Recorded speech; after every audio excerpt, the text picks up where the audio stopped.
On the morning of July 18, 2009, in New Epping, Sydney, Australia, Kathy Lin walked into her brother's home expecting to find him and his family in their normal routine. Instead, she was confronted with the aftermath of a massacre. Shocked and distraught at the sight of the blood-splattered walls around her, Kathy made a desperate call to 000, the Australian equivalent to 911. Hello, I need an ambulance to 58 Boundary Road. What Epping suburb? North? So, Boundary Road, Epping North, and it's a house? Yeah. What's the problem? Yeah, the house, What's wrong? yeah. Hello? What's wrong? What's wrong? I'm not sure someone, I think I'm not sure. You need to tell me why you need an ambulance. What's wrong?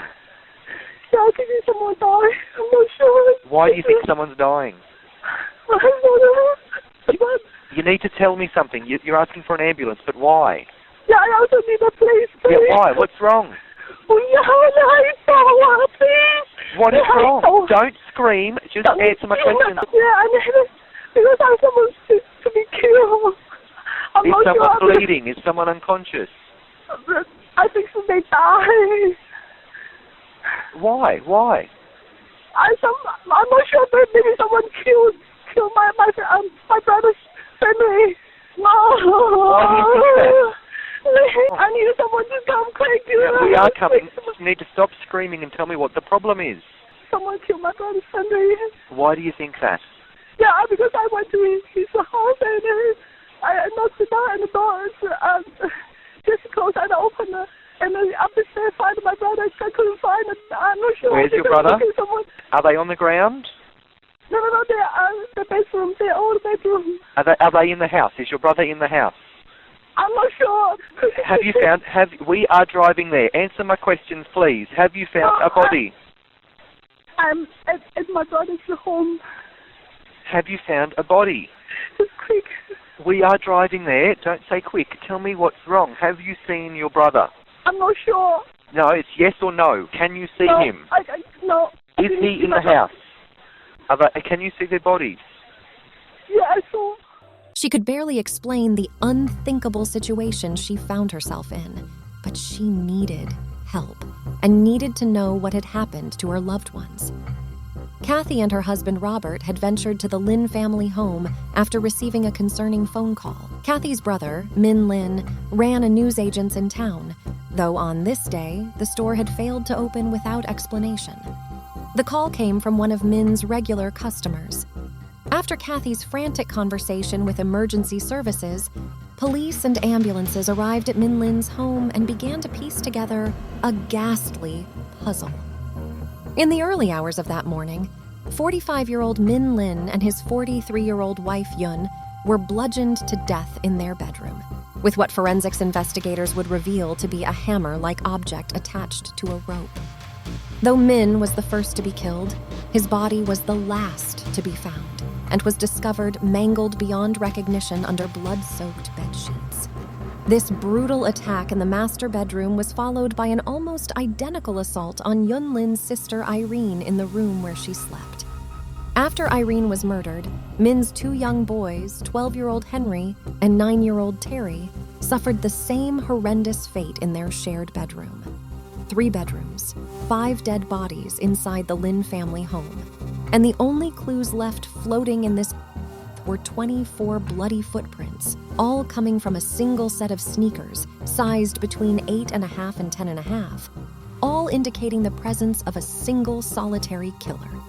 Moments prior to these despicable acts, the power inside the house had been cut from outside. There may not have been heaps of evidence to go off, but in this case, areas lacking evidence helped to explain what really happened in this home. There was no evidence of a break-in, no evidence of burglary, and curiously, there was no evidence that the killer had attempted to enter a 4th bedroom. That bedroom belonged to Min and Yun's 15-year-old daughter, Brenda. Thankfully, Brenda was away on a school trip at the time of the murders. The handles on the doors leading into the master bedroom, Irene's bedroom, and the boys' bedroom had been smeared with blood as the killer had opened the doors. But Brenda's door handle was clean. It hadn't been touched, and no footprints were found in her room. Not only did this deranged murderer gain quiet, peaceful entry into the home, they also seemingly knew that Brenda was out of town. With those two theories in mind, police concluded that the perpetrator of this heinous crime had to be someone with close, intimate knowledge of the family. This killer was someone that the Lin family knew, possibly even trusted. As police investigate the crime scene, Brenda, still completely unaware of what has happened to her family, logs onto Facebook. She immediately finds herself bombarded with messages and news articles, and though she initially believes herself to be the victim of a cruel prank, she quickly realizes that the news she is reading is real. Brenda's family have been slaughtered in a sickening series of murders. The sole surviving child of Min and Min Lin returns home, as her Auntie Kathy and Uncle Robert become her legal guardians. Min Lin's successful newsagents falls into Kathy and Robert's care, and police continue their search to find the person responsible for one of the worst massacres that New South Wales has ever seen. Unsurprisingly, law enforcement pays special interest to the shoe prints found in the Lin home. After further investigation, they determine the prints to have come from a pair of Asics sneakers. Police then spend significant time questioning both Kathy and Robert, as, in addition to them being surviving family members of Min and Yun, they were the first people to discover the bodies. Kathy sits before investigators and describes, in horrifying detail, the manner in which she discovered her mutilated family members. It's important to note that both during this interview and Kathy's prior 000 call, Kathy states that she was unable to identify her brother at the scene of the crime. While all 5 victims were so brutally beaten that forensic evidence was required for formal identification, Kathy immediately recognized Yun. But when she entered the home, turned horror house on the 18th of July, not only was she not able to positively identify her brother Min, she wasn't sure at the time that she even saw his body. Robert maintains a far calmer presence during his interview. With the help of a translator, Robert details his friendship with Min Lin and shares his thoughts and feelings about Min's 2 young boys, Terry and Henry. When questioned about his whereabouts the night and early morning of the murders, Robert answers that he had left Min and Kathy's parents' house in the evening, watched some sports upon arriving home, and then relaxed with a late-night bath at approximately 2 a.m. He then describes the morning in which he and Kathy made a most heartbreaking discovery. Robert Xie states that the first bloodied body he laid eyes upon when entering the Lin family home was that of Min's wife, Yun. This, of course, matches up with Kathy's story and her version of events, though interestingly, Robert seems far more certain than Kathy that the body obscured under the bed covers belongs to Min Yin. Robert further clarifies his position by explaining that he believed Min to be in the house because he spotted Min's car in the driveway. So had Robert Xie simply put 2 and 2 together and determined the bloody mass piled on the bedside to be Min thanks to multiple factors? Or was there something more sinister going on here? When looking back at Kathy's phone call to 000, the woman is positively distraught after walking into a most macabre scene. But what you may have missed is that during and after the brief conversation with the emergency dispatcher, Kathy and her husband Robert briefly argued in Cantonese as Robert pushed to leave Kathy alone at the scene while he went to pick up some family members. Kathy was positively terrified of being abandoned there and then, but why was Kathy so afraid of being left alone in the house if everyone inside was already dead? You may initially think that her reason for not wanting to be alone on the premises was due to the horrendous reality that the bodies of her loved ones were scattered throughout. The truth is, Kathy was wary that the killer could still be inside the Lin family home. At the very moment Kathy made her 000 call, the only person with certain knowledge of the killer's whereabouts was the killer. Yet Kathy's husband Robert made no qualms about leaving his wife alone at the scene of a bloody massacre. There was no reason to believe that this crime wasn't still in progress, and with that, anyone alive in the house could still be in danger. Curiously, Robert was not worried about any potential attacks on his wife, and so he got in his car and left Kathy at the house to await the arrival of the emergency services by herself. Now, let's get back to Robert's interview with police. Robert explains that after finding Min and Yun dead, he and Kathy moved to what they know to be Irene's bedroom. After that gruesome discovery, the couple enter the bedroom of young boys Terry and Henry. When asked to describe their mornings prior to their arrival at the Lin home, both Robert and Kathy share that they were up early that day, with Robert claiming to have spent the early hours of the morning working in his garage. After Robert and Kathy are interviewed, police continue their search for the culprit of this unforgivable crime. Meanwhile, life at Min Lin's newsagents goes on, under the new management of Kathy and Robert.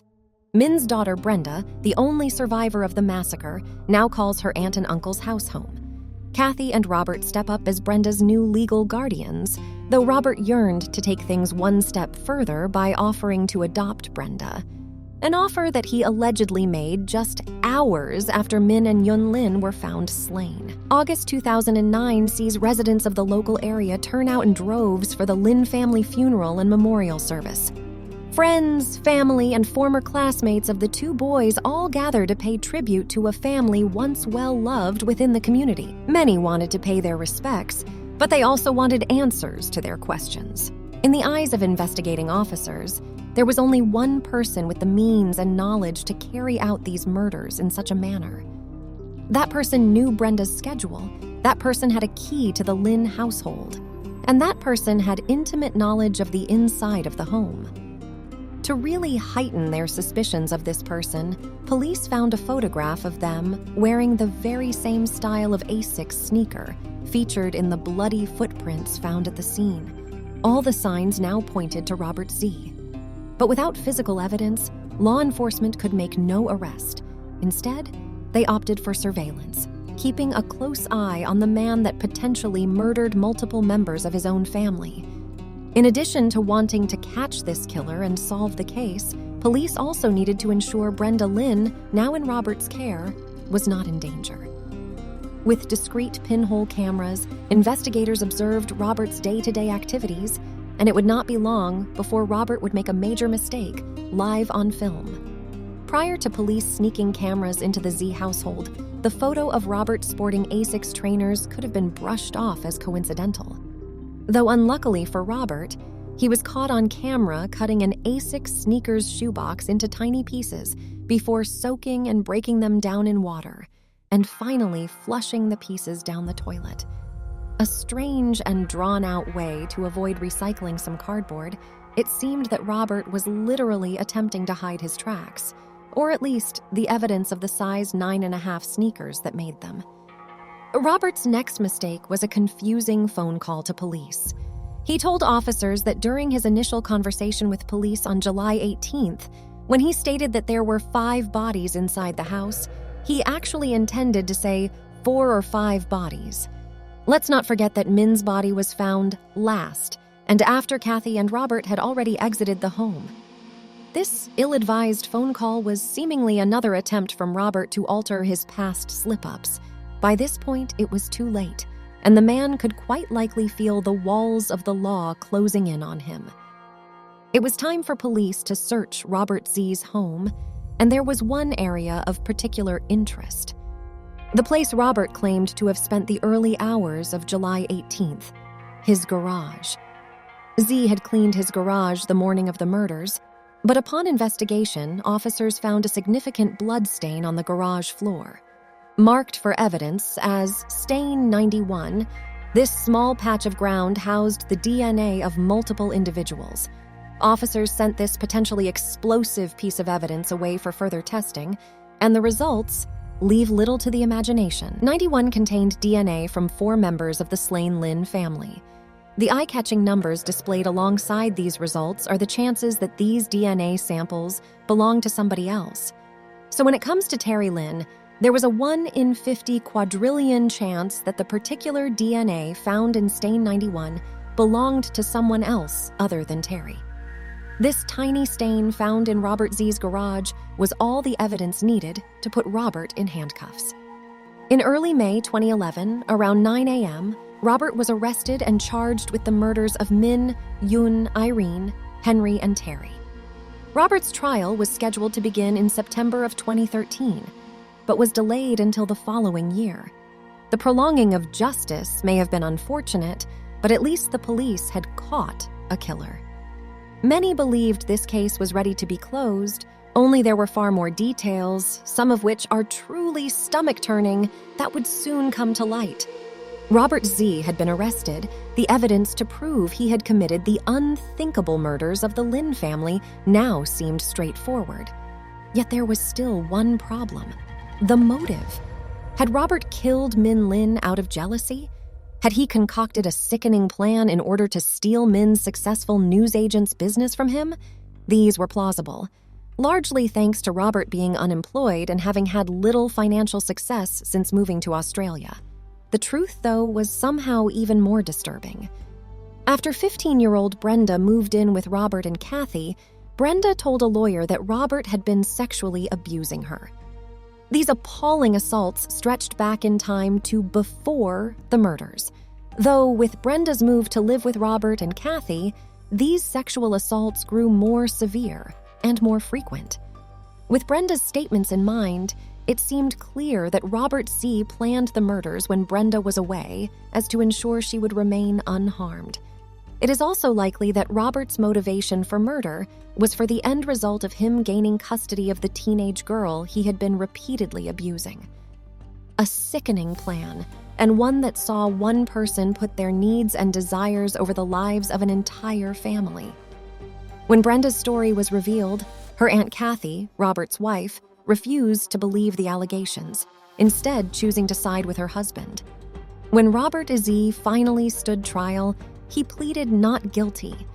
The ailing health of the judge delayed Robert's trial once again. By the time Xie faced judge and jury for the final time in 2016, he had spent 5 years in prison without a conviction. During those 5 years, though, Robert made the mistake of talking to his cellmate about the murders. Robert's cellmate later took the stand and added some chilling details to the pile of evidence building up around Robert Xie. Robert's cellmate, known at trial as Witness A, revealed that Robert had confided in him about buying a hammer from a dollar store, as he knew that particular store had fake CCTV cameras. Witness A then made the claim that Robert had planned to lift DNA from an outside source, specifically a deceased person, and then plant it on his newly purchased hammer.